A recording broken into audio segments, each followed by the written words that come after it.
ತಮಿಳುನಾಡಿನಲ್ಲಿ ಕಾಂಗ್ರೆಸ್ ಟಿವಿಕೆಗೆ big shock. ರಚನೆಯಾಗುತ್ತಾ ಡಿಎಂಕೆ ಎಐಡಿಎಂಕೆ ಸರ್ಕಾರ. ವಿಜಯ್ ಹಾದಿಗೆ ಬಿಜೆಪಿ ಅಡ್ಡಗಾಲು.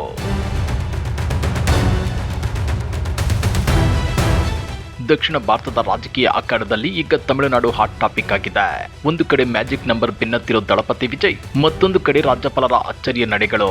ಇದೆಲ್ಲದರ ನಡುವೆ ಕೇಳಿ ಬರುತ್ತಿರೋ ಅತಿ ದೊಡ್ಡ ಬ್ರೇಕಿಂಗ್ ನ್ಯೂಸ್ ಏನು ಅಂದ್ರೆ, ಬದ್ಧ ವೈರಿಗಳಾದ ಡಿಎಂಕೆ ಮತ್ತು ಎಐಎಡಿಎಂಕೆ ಒಂದಾಗ್ತಾವ, ಕಾಂಗ್ರೆಸ್ ಅನ್ನ ಹೊರಗಿಟ್ಟು ಹೊಸ ಸರ್ಕಾರ ರಚನೆ ಮಾಡ್ತಾವ. ಆ ಕುರಿತ ಇನ್ಸೈಡ್ ಮಾಹಿತಿಯನ್ನ ಬಿಚ್ಚಿಡ್ತೇವೆ. ಆದ್ರೆ ಅದಕ್ಕಿಂತ ಮೊದಲು ಹಲೋ ಕನ್ನಡ ಯೂಟ್ಯೂಬ್ ಚಾನಲ್ ಅನ್ನ ಸಬ್ಸ್ಕ್ರೈಬ್ ಮಾಡ್ಕೊಳ್ಳಿ. ಹಾಗೇನೇ ಪಕ್ಕದಲ್ಲಿರೋ ಬೆಲ್ ಬಟನ್ ಅನ್ನು ಪ್ರೆಸ್ ಮಾಡಿ.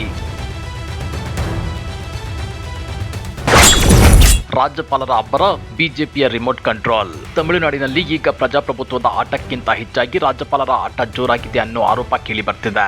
ಅತಿ ದೊಡ್ಡ ಪಕ್ಷವಾಗಿ ಹೊರಹೊಮ್ಮಿದ್ರು ದಳಪತಿ ವಿಜಯ್ಗೆ ಅವಕಾಶ ನೀಡದೆ ರಾಜ್ಯಪಾಲರು ಬೇಕಂತಲೇ ಮೀನಮೇಷ ಎಣಿಸುತ್ತಿದ್ದಾರೆ. ಬಿಜೆಪಿ ಅಣತಿಯಂತೆ ಇಲ್ಲಿ ಸರ್ಕಾರ ರಚನೆಯ ಕಸರತ್ತು ನಡೀತಾ ಇದೆಯಾ ಅನ್ನೋ ಸಂಶಯ ಕೂಡ ದಟ್ಟವಾಗಿದೆ. ದಳಪತಿ ವಿಜಯ್ಗೆ ಮ್ಯಾಜಿಕ್ ನಂಬರ್ ತಲೆನೋವು. ದಳಪತಿ ವಿಜಯ್ ಅವರ ಟಿವಿಕೆ ಪಕ್ಷಕ್ಕೆ ಈಗ ಬಹುಮತ ಸಾಬೀತುಪಡಿಸೋದೇ ಅತಿ ದೊಡ್ಡ ಸವಾಲು. 118 ಶಾಸಕರ ಬೆಂಬಲ ಬೇಕು. ಆದ್ರೆ ಸಂಖ್ಯಾಬಲದ ಕೊರತೆ ವಿಜಯ್ ಹಾದಿಗೆ ಮುಳ್ಳಾಗಿದೆ. ಈ ಮ್ಯಾಜಿಕ್ ನಂಬರ್ ತಲುಪದಂತೆ ತಡೆಯಲು ರಾಜ್ಯಪಾಲರು ಪಟ್ಟು ಹಿಡಿದಿರೋದು ವಿಜಯ್ ಪಾಲಿಗೆ ದೊಡ್ಡ ತೊಡಕಾಗಿದೆ. ಶತ್ರುಗಳ ಮಿಲನ, ಡಿಎಂಕೆ ಎಐಎಡಿಎಂಕೆ ಮೈತ್ರಿ ಸಾಧ್ಯವೇ? ರಾಜಕೀಯದಲ್ಲಿ ಯಾರು ಶಾಶ್ವತ ಶತ್ರುಗಳಲ್ಲ ಅನ್ನೋದು ತಮಿಳುನಾಡಿನಲ್ಲಿ ನಿಜವಾಗೂ ಲಕ್ಷಣ ಕಾಣಿಸ್ತಿದೆ. ಒಂದು ಕಡೆ ವಿಜಯ್ ಮ್ಯಾಜಿಕ್ ನಂಬರ್ ಪಡೆಯದಿದ್ರೆ ಡಿಎಂಕೆ ಮತ್ತು ಎಐಡಿಎಂಕೆ ಕೈ ಜೋಡಿಸುವ ಸಾಧ್ಯತೆ ಇದೆ ಎನ್ನಲಾಗ್ತಿದೆ. ಈ ನಡುವೆ ಕಾಂಗ್ರೆಸ್ಗೆ ಕೈ ಕೊಡ್ತಾರಾ ಸ್ಟಾಲಿನ್ ಅನ್ನೋ ಮಾತುಗಳು ದಟ್ಟವಾಗಿವೆ.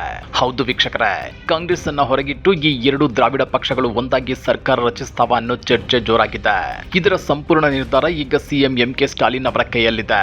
ಇಲ್ಲಿ ಗಮನಿಸಬೇಕಾದ ಅಂಶ ಏನಂದ್ರೆ, ಈ ಸಲ ಎಂಕೆ ಸ್ಟಾಲಿನ್ ಕಾಂಗ್ರೆಸ್ ಅನ್ನ ದೂರ ಇಟ್ರೆ ಬಿಜೆಪಿ ಈ ಎರಡು ದೋಸ್ತಿ ಪಕ್ಷಗಳ ಜೊತೆ ದೋಸ್ತಿ ಕುದುರಿಸಿಕೊಳ್ಳುತ್ತೆ.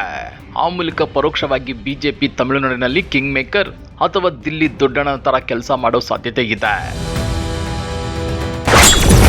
ವಿಸಿಕೆ ಲೆಕ್ಕಾಚಾರ ಲಾಭವೋ ನಷ್ಟವೋ? ಇತ್ತ ಡಿಎಂಕೆ ಮತ್ತು ಎಐಎಡಿಎಂಕೆ ಒಂದಾದ್ರೆ ನಮಗೇನ್ ಲಾಭ ಅಥವಾ ನಷ್ಟ ಅನ್ನೋದನ್ನ ವಿಸಿಕೆ ಪಕ್ಷ ಗಂಭೀರವಾಗಿ ಪರಿಶೀಲಿಸುತ್ತಿದೆ. ಒಂದು ವೇಳೆ ಈ ಮಹಾಮೈತ್ರಿ ನಡೆದ್ರೆ ತಮಿಳುನಾಡಿನ ರಾಜಕೀಯ ಸಮೀಕರಣವೇ ಬದಲಾಗಲಿದೆ.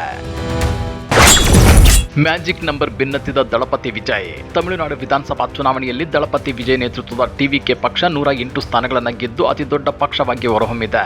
ಸರ್ಕಾರವನ್ನ ರಚನೆ ಮಾಡಲು 118 ಶಾಸಕರ ಬೆಂಬಲ ಬೇಕಾಗಿದ್ದು, ವಿಜಯ್ ಪ್ರಸ್ತುತ ಕಾಂಗ್ರೆಸ್ನ 5 ಶಾಸಕರ ಬೆಂಬಲದೊಂದಿಗೆ 113 ಶಾಸಕರ ಸಂಖ್ಯಾಬಲ ಹೊಂದಿದ್ದಾರೆ. ಬಾಕಿ ಇರೋ 5 ಶಾಸಕರ ಬೆಂಬಲಕ್ಕಾಗಿ ತೀವ್ರ ಕಸರತ್ತು ನಡೆಯುತ್ತಿದೆ. ಇದರ ನಡುವೆ ಎಐಎಡಿಎಂಕೆಯ 28 ಶಾಸಕರನ್ನ ಪುದುಚೇರಿ ರೆಸಾರ್ಟ್ಗೆ ಶಿಫ್ಟ್ ಮಾಡಲಾಗಿದ್ದು, ವಿಜಯ್ಗೆ ಬೆಂಬಲ ನೀಡುವ ಬಗ್ಗೆ ಪಳನಿಸ್ವಾಮಿ ಮೇಲೆ ಒತ್ತಡ ಹೆಚ್ಚಿದೆ ಅನ್ನೋ ಮಾತುಗಳು ಕೇಳಿ ಬರ್ತಾ ಇವೆ. ಅದೇನೇ ಇದ್ರೂ ತಮಿಳುನಾಡು ರಾಜಕೀಯ ಯಾವ ದಿಕ್ಕಿಗೆ ಸಾಗುತ್ತೆ ಅಂತ ಊಹಿಸೋದು ಸದ್ಯಕ್ಕೆ ಕಷ್ಟವಾಗಿದೆ. ದಳಪತಿ ವಿಜಯ್ ಈ ಚಕ್ರವ್ಯೂಹವನ್ನ ಹೇಗೆ ಭೇದಿಸ್ತಾರೆ, ಸ್ಟಾಲಿನ್ ಅವರ ಮುಂದಿನ ನಡೆ ಏನು ಅನ್ನೋದನ್ನ ಕಾದು ನೋಡಬೇಕಾಗಿದೆ.